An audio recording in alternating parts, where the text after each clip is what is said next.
apresentar e convidar para se juntar a mim aqui no palco a doutora Randell. Becca, it's a pleasure to have you here. I should say Dr. Randell. It's a pleasure to have you here, and thank you so much for staying awake this long to be here with us at the GSSI Brazil webinar. It's a great pleasure, and the virtual floor is all yours. Thank you so much, Orlando, and the pleasure is all mine. It's so nice to be able to join you on the GSSI Brazil webinars. Hopefully, oh, sorry about that. 1 second. Hopefully you can all see my screen. So Orlando, as I said, thank you so much for the introduction. Thank you for having me here. This presentation will talk about nutrition strategies for endurance athletes. So the sports nutrition needs of an endurance athlete can be broadly separated into 3 categories, those being energy, hydration, and structure. The energy and hydration needs of the endurance athlete may be unique and should be addressed as such. This evening, I'm going to focus on energy and hydration, as I know that Dr. Stuart Phillips gave a talk a couple of weeks ago on muscle structure, recovery, and the role of protein. So let me begin with energy. In all athletes, well, actually in all humans, energy is stored in the form of fat and carbohydrate. So all athletes, even the really lean athletes, will have a large amount of fat stores stored as adipose tissue. But carbohydrate stores are limited. As you can see here, around 80 grams of carbohydrate is stored in the liver as liver glycogen, and then around 300 to 500 grams is stored in the muscle as muscle glycogen. As there are finite amounts of carbohydrate that can be stored within the body, if they run out without replacement, athletes will be forced to slow down or to stop exercising completely. So this study shows that fatigue is delayed and performance is improved when athletes are fed carbohydrate versus water. And you can see this here on the x-axis. This is the time, and the line for the carbohydrate line is extended, which means that those athletes were able to perform for longer. Now, this performance improvement was attributed to the maintenance of blood glucose, and you can see that on the left-hand side graph here, and also through maintaining carbohydrate oxidation, or the ability to use the carbohydrate that has been ingested.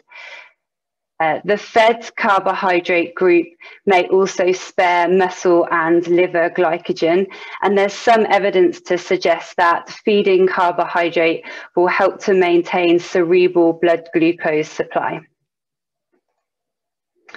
So fuel utilization of athletes can be measured in laboratory studies using indirect calorimetry. In general, as exercise intensity increases, the carbohydrate use for energy increases and the use of fat decreases, although you will always be using a mixture of fat and carbohydrate to fuel the energy, to fuel the exercise. So this graph is just an illustration in the change of pattern of the fuel use as the exercise intensity increases. But not only is exercise intensity important, but duration of exercise is important for fuel needs.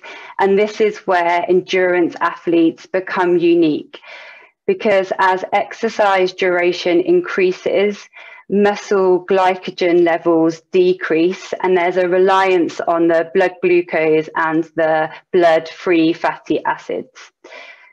Therefore, if energy intake in the form of carbohydrate during exercise is limited and there's no carbohydrate ingested, the levels of muscle glycogen will deplete, and that's when performance can be impaired and athletes will not be able to compete at their best.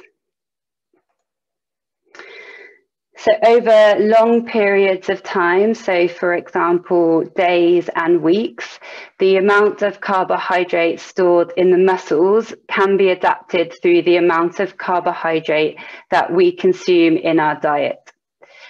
As you can see in this study, the athletes that took high quantities of carbohydrate in their diet, so those that are shown here in red, had significantly higher muscle glycogen levels than those subjects depicted in the light blue and the yellow, which show the low carbohydrate and the moderate carbohydrate diet. Also, the subjects in the red who had the higher carbohydrate diet had a significantly longer time to exhaustion than the other two conditions.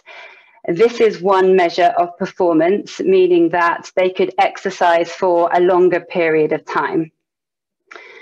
Now, this is a chronic dietary approach, but there are more acute strategies by feeding carbohydrate before and during the exercise period.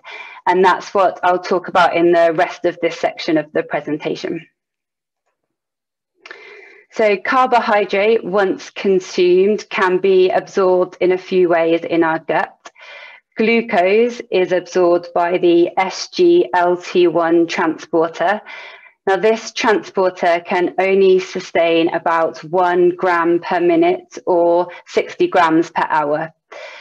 Now, carbohydrate sources like glucose are generally recommended because they're quickly absorbed, but that doesn't mean that there isn't a role for slower absorbed sugars like fructose. Now, this is because fructose uses a separate transporter, the GLUT5 transporter, so it can be absorbed in addition to the glucose that's ingested. Now, this was a review article in 2010, and this review set out to look at if you can use or oxidize all of the carbohydrate which is ingested, and if the type of carbohydrate matters. So the grey line here and the grey circles show glucose only, and then the black line and the black squares show a combination of different carbohydrate sources. As previously mentioned, we're only able to use 1 gram per minute of glucose. And you can see that here because as the carbohydrate intake rate increases, the glucose oxidation rates plateau at around 1 gram per minute. However, if there's multiple sources of carbohydrates which are ingested, there's an oxidation rate of around 1 gram per minute, or 1.5 grams per minute. However, it should be noted that if higher amounts of carbohydrate is intaken or ingested, there doesn't seem to be any additional benefit, and athletes may experience GI discomfort. So the combination of glucose and fructose also improves fluid delivery compared to glucose alone. So this study shows that when glucose and fructose is ingested, you can see that here in the green line, the fluid gets into the blood quicker than when glucose is ingested in a beverage. And it's actually nearly absorbed as quickly as the water trial. So this means that it's more usable by the body and it's usable quicker during exercise.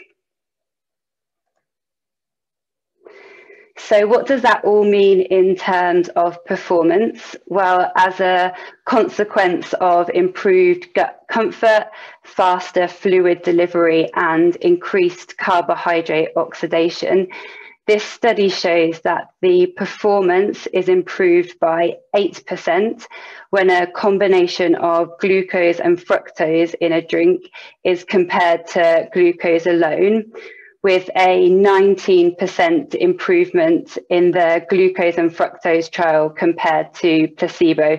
And this is during a cycle-in time trial. So I've spoken largely about the research on ingesting carbohydrate during exercise, but it's also important to consider carbohydrate intake before and after training and competition. So if athletes are about to undergo a hard training session, or if performance is the main aim of the exercise bout, so for example, a race or competition, then a pre-exercise meal should be consumed 1 to 4 hours before the exercise starts. Now, this meal should include around 1 to 4 grams per kilogram of body mass of carbohydrate.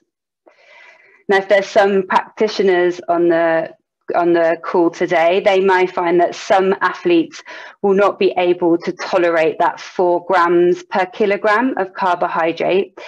But what is important is the timing, the amount, and the types of food that athletes can tolerate. It's also suggested that pre-exercise meals should be low in fat, fiber, and protein, as high amounts of these foods can slow the digestion and absorption process and can also cause GI distress. For some athletes, they might want a small top-up of carbohydrate in the hour before an event. Now, these types of carbohydrate should be a high glycemic carbohydrate, like a sports drink, a gel, or something like a banana. If an athlete is planning on doing 2 training sessions in a day and there's less than 8 hours between the 2 training sessions, it's important to ensure that muscle glycogen stores are replenished in between the 2 sessions. And this is sometimes quite typical of an endurance athlete. Now, the carbohydrate recommendations here are that athletes should ingest between 1 to 1.2 grams per kilogram of their body weight every hour for the first 4 hours. So this could be a high carbohydrate snack for every hour, and then resuming your normal daily fueling needs. So now looking at the during training or competition fueling needs, I've already spoken about this in my previous few slides, but these recommendations are not based on body weight. They're based on the intestine's ability to absorb the carbohydrate. So if an athlete is training for less than 30 minutes, carbohydrate is likely not needed, especially if the athlete's well fueled beforehand. If training is between 45 minutes to 75 minutes, then smaller amounts of carbohydrate could be beneficial, but the type and the form of the carbohydrate can be what suits the athlete, so their preference. If training or competition or competing for 1 to 2 hours, the recommendations are to take on board 30 grams per hour. Most forms of carbohydrate, again, are likely to be tolerated. And just to give some applied perspective, a typical sports drink has approximately 30 grams of carbohydrate. Now, when moving up to the 2 to 3 hours of training or competition, up to 60 grams per hour is what is recommended. And that's when the focus should really be on these rapidly absorbed or easily digestible sugars like sucrose and glucose. And as mentioned, these are the sugars that are absorbed at 1 gram per minute or 60 grams per hour. Now, if athletes are doing training over 2.5 hours to 3 hours, which is quite common for endurance athletes, this is when 90 grams per hour is recommended. and the blend should be a glucose-fructose blend, and that should be targeted. Now you can see here that there's some overlap in the duration around the 2 to 3 hour mark. And this is where practitioners should work with their athletes to work out what is best tolerated. Just before I move on, just one important point to make is that if athletes are not used to ingesting carbohydrate, please don't try and get them to reach these recommendations straight away. It's really crucial that carbohydrate is ingested in small amounts, and that's increased slowly over time so that people can tolerate it better. And it's definitely recommended to practice this in training first before using it in competition. So I've discussed the amount of carbohydrate, but also wanted to discuss the form. Is one type of carbohydrate better than others? So for example, a gel, a chew, a bar, or a sports drink. Well, in reality, the different types of carbohydrate have the same benefits and are absorbed quite similarly. So for endurance athletes, this is great as it gives them the option of using different types of sports nutrition. However, there is one caveat that some products, so bars, for example, could contain other nutrients such as fiber or fat, and these could slow the digestion and absorption rate. So let me just summarize my first section. Carbohydrate is well known to improve performance. Our endogenous stores are limited and can deplete quicker as exercise intensity increases. We can chronically, through our diet, manipulate our endogenous stores, but we can also top these stores up acutely by feeding carbohydrate before and during exercise. There's limitations with the absorption of carbohydrate if a single sugar is consumed to around 60 grams per hour, but this rate can be increased to 90 grams per hour with multiple transportable carbohydrates. Also, carbohydrate can aid the fluid delivery and then subsequent performance. Now, Gustavo did a great job of talking about hydration, so I hopefully won't go into too much detail or reiterate too much what he's talked about. But as I stated at the beginning, hydration is extremely important for endurance athletes in order to consider this in terms of their health and performance. So improper hydration, such as dehydration, can have many consequences if severe. The lack of fluid can increase the strain on the heart and the cardiovascular system. It can increase the use of glycogen and alter metabolism and the central nervous system. In addition, dehydration can decrease the body's ability to actually use and absorb the fluid that's taken in, and also impair thermoregulation, which could result in a higher risk of heat-related illnesses. Now, this 2014 review really emphasizes the importance of hydration for endurance athletes, as you can see in the gray bars here. So this graph shows the number of studies looking at the level of dehydration on cycling and running performance. Now, in a sporting context, and as Gustavo mentioned, significant dehydration is defined as losing more than or equal to 2% of your body mass through fluid losses. Now, on the x-axis, as the level of dehydration gets progressively worse, you can see that there's more chance that your performance would be impaired. However, as the number of studies actually reduce as the level of dehydration gets progressively worse, and this is largely due to how uncomfortable it feels to be that extremely dehydrated. Although some athletes are able to tolerate slightly greater losses, and this is another reason why practicing individualized hydration plans is really important. So the best way to determine an athlete's hydration needs is to find out how much fluid they're actually losing through sweat. And there's many things that can affect your hydration, and these should be acknowledged. So the temperature, humidity, exercise intensity, and the training status of the athlete all play a role in how well body water is maintained and how fast an athlete might dehydrate during exercise through sweating.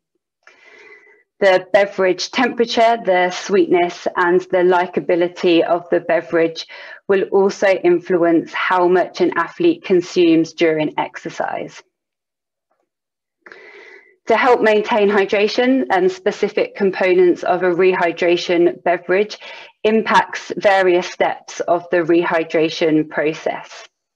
So the fluid that you take in, and that obviously helps to replace the fluids that you lose through sweat. The carbohydrate in the beverage can help transport the water from the gut into the blood. And the sodium will not only help to distribute the fluid, but will also make sure that that fluid is retained in the body and it's not just lost as urine. So this was showed quite nicely in the video that Gustavo showed, but maybe this is a good opportunity for me to talk through it as the audio wasn't working. So to determine how much an athlete should consume to prevent significant dehydration, we need to calculate how much an athlete loses during exercise. Now, the simplest way to test this is to test the athlete's sweat rate. So to do this, you need to calculate the body mass change from pre-exercise to post-exercise. In order to do this, you'll need to take the athlete's body weight before training, ideally in the nude, and also weigh any food or fluid that they're going to consume during the session, if any. And then also to weigh the mass of any urine or stool loss during that session. And then following the training bouts, you need to retake the body mass after towel drying the athlete, again, ideally in minimal clothing or in the nude, and also to note the duration of the exercise session. And when you've got all that information and it's been gathered, you're able to calculate the sweat rate. So you firstly take the body mass pre-training and subtract the body mass after training in kilograms. You must correct for any fluid intake or urine loss, and then divide that by the exercise duration in hours. And that will give you the sweating rate. Or if you're like me and you're not comfortable with numbers, you can also be directed to the website on the bottom here, where you can input all of that information and it will calculate the sweat rates of your athletes for you. Although I should point out that the website is in English. So why is calculating individual sweat rate important? Well, this is a study that we conducted at GSSI for 18 years. It just shows the variability in the sweating rate in over 1,300 athletes. We had athletes that ranged in age, in body mass, and in environmental conditions. But what I should highlight is that the two different athletes that completed the same training session and had the same exercise intensity still had very different sweat rates. So it just shows that we really need to personalize our hydration plans. Also, the same person, so me, myself, if I was to exercise in different environmental conditions and different exercise intensities, my sweat rate will be completely different. So not only are no two athletes the same, but the same athlete's sweat profile can change over different exercise intensities and environmental conditions. So this is just a case study of an athlete that we worked with. It's a slide to show how sweating rate changes over the course of 3 environmental conditions, so cold, warm, and hot, and then a low intensity and high intensity training session for each of these 3 conditions. As you can see, the sweating rate starts off relatively low in the cold condition and the low intensity environment. And as the intensity increases, you can see that there's an increase in the sweating rate. Also, as the temperature increases, so does that sweating rate. And as it gets to that really hot conditions and really high exercise intensity, there's a really high sweat rate. I haven't discussed today much about how we measure sweat sodium concentrations. I'm happy to talk through that on the Q&A section. But when sweat sodium is measured and we combine it with sweating rate, you can also see that there's increases depending on the environmental conditions and the exercise. So just to summarize that section, one important thing for during exercise, you should definitely practice the hydration strategy. It's expected that athletes lose some weight during exercise due to dehydration, and this is normal.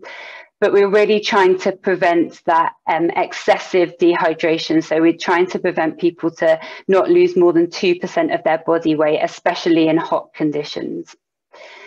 Should also note that it's really important not to overdrink, and that's why having individual plans is really important. Including sodium will help to improve the palatability and to stimulate the drinking and retain the fluid. Also with daily intake, just drinking gradually throughout the day will help with rehydrating after exercise as well. And also avoid drinking too much too quickly because it will just be passed as urine. And then finally, just to finish my presentation, to say that training the gut is very important. Please don't go out and try all of these recommendations all at once, especially if athletes aren't used to ingesting anything during exercise. Just start small and then gradually increase the amount of fluid and carbohydrate which is specific to your athletes. So I would like to finish there, and I'd like to thank you all again for listening.